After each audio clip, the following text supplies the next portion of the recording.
Flash back. അങ്ങനെ എന്തൊക്കെയായിരുന്നു? മലപ്പുറം കത്തി, നാടൻ ബോംബ്, മെഷീൻ ഗണ്ണ്, പവനായി ശവമായി. നമ്മളെയാണല്ലോ മച്ചമ്പി. അപ്പൊ ആക്ച്വലി ബിഗ് ബോസിന്റെ പ്ലാൻ എന്ന് പറഞ്ഞാൽ ഒരു ലവ് സ്ട്രാറ്റജി വർക്ക് ചെയ്യിച്ചിട്ട് അത് പുറത്ത് വർക്ക് ചെയ്യിക്കാന്നായിരുന്നു. എന്നോട് പ്രേമിക്കാൻ പറയാൻ നീ ആര്? അവളുടെ മാമയോ? അയ്യോ, പ്രേമിക്കണമെന്ന് ആര് പറഞ്ഞു? പ്രേമിക്കുന്നത് പോലെ അഭിനയിക്കണം. പക്ഷെ അവരുടെ ഓവർ ആക്ടിങ്, ജാസ്മിന്റെയും ഗബ്രീന്റെയും ഓവർ ആക്ടിങ് കാരണം പൊട്ടിത്തകർന്നു. ഒരു കാര്യം ഞാൻ പറഞ്ഞേക്കാം, ഇത്രയും കാലം ഞാൻ കഷ്ടപ്പെട്ട് പടുത്തുയർത്തിയ എന്റെ അഭിമാനത്തിന്റെ കെട്ടിടത്തിന് ഏതാണ്ട് 110 നില പൊക്കം വരും.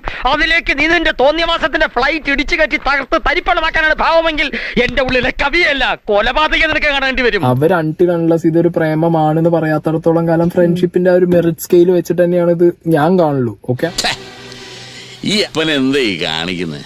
ഇതൊക്കെ നമ്മുടെ കൈ കിട്ടണമായിരുന്നു, അടിച്ച് കാലക്ക് കൈ കൊടുത്തനെ ഇല്ലടാ. പക്ഷെ ഇത് ഞാൻ അന്ന് മുതലേ പറയുന്നുണ്ട്, ഇത് പ്യോർ സ്ട്രാറ്റജിയാണ്. അല്ലെങ്കിൽ ഇവർക്ക് ഓസ്കാർ കൊടുക്കേണ്ട അഭിനയമാണ്. മോനെ, ഗാലറിയിൽ നിന്ന് ഗോളടിക്കാൻ എളുപ്പമാണ്, കളി കാണാനും. ശരിക്കും കളിക്കണമെങ്കിൽ ഗ്രൗണ്ടിൽ ഇറങ്ങി കളിക്കണം. പുറത്തെ കാര്യങ്ങളെല്ലാം വളരെ വ്യക്തമായിട്ട് ജാസ്മിന് പറഞ്ഞു കൊടുത്ത ഒരാളാണ് സായി. നാണമില്ലാത്തവൻ. അയാളെ വീഴ്ത്താൻ ഞാൻ പോയാലേ ശരിയാവുള്ളൂ, വേറെ ആരും പോകണ്ട. എന്തൊരു ബഹളമായിരുന്നു. ഇപ്പൊ എന്തായടാ? എല്ലാ കാര്യങ്ങളും പറഞ്ഞു കൊടുത്തതിന് ശേഷം ബിഗ് ബോസിന്റെ വായിരിക്കുന്ന വാണിംഗും കേട്ടു. കിട്ടേണ്ടതൊക്കെ കിട്ടിയല്ലോ, സമാധാനമായല്ലോ. എന്നിട്ട് സായിക്ക് എന്താണ് തിരിച്ചു കിട്ടിയത്?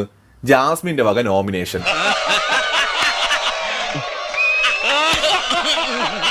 അയ്യോ, ഇതാര്? എന്റെ കതിരൂർ കുരുക്കളല്ലേ വന്നാട്ടെ. കറക്റ്റ് അമ്മ ആ സാധനം ഇട്ട് കൊടുത്താണല്ലോ ചീറും.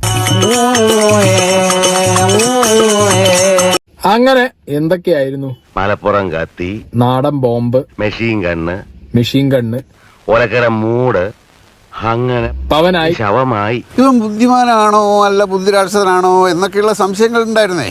ആ കൺഫ്യൂഷൻ മാറിക്കിട്ടി.